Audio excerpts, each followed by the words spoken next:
Hello and welcome to the Jewish Curiosity Podcast, where we ask questions and take journeys to try and discover ourselves, God, and the destiny of the universe.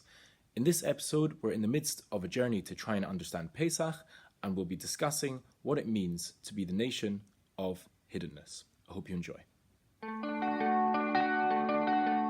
Moses spent his whole youth troubled by a particular question. He wondered how it could be that the Jewish people were enslaved.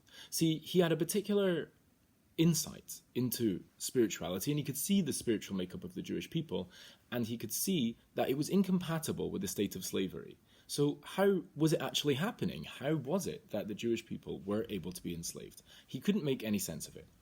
Until one day, then he could.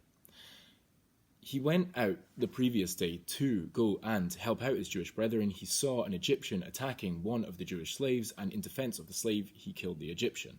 Now, all of this had happened in an apparently private setting, and yet the next day, he saw that people seemed to know about this event. It seemed to be that the secret had been revealed, and he said, now I can understand. If this is a people who reveals secrets, then I can understand why they're slaves. For us, the question is, what does one thing have to do with the other? What on earth does revealing secrets have to do with the Jewish people being in slavery?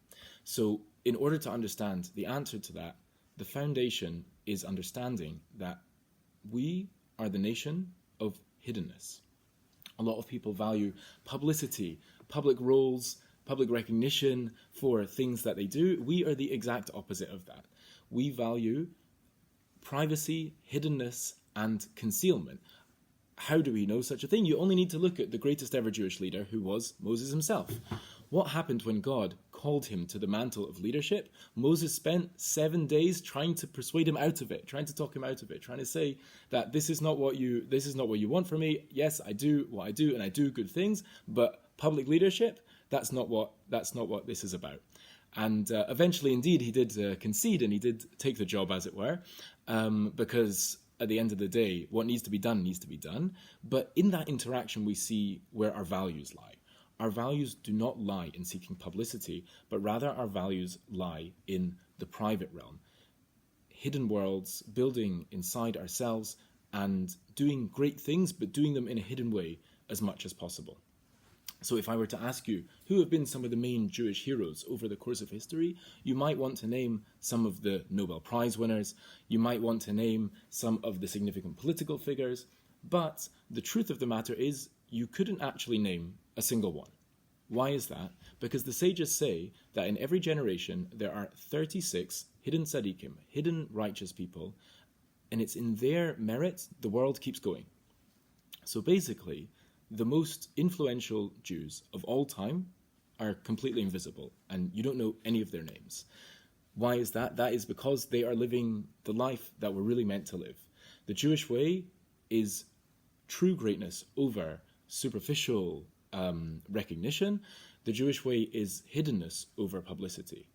Now, why is that? Why is that something which is so important and something which is so suited for what the Jewish people are meant to be? The answer is because hiddenness is spirituality. If I asked you to point to your body, that's quite easy to point to your body. How about if I asked you to point to your soul? How about if I asked you to point to an angel? Or maybe if I asked you to point to God? You always find that that which is physical is revealed, but that which is spiritual is hidden. You can't point to it. Spirituality and hiddenness are always going together, and we are called upon to be a nation of spirituality, the soul of the world.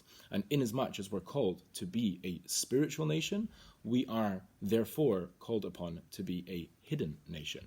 And this is exactly the problem that Moses saw.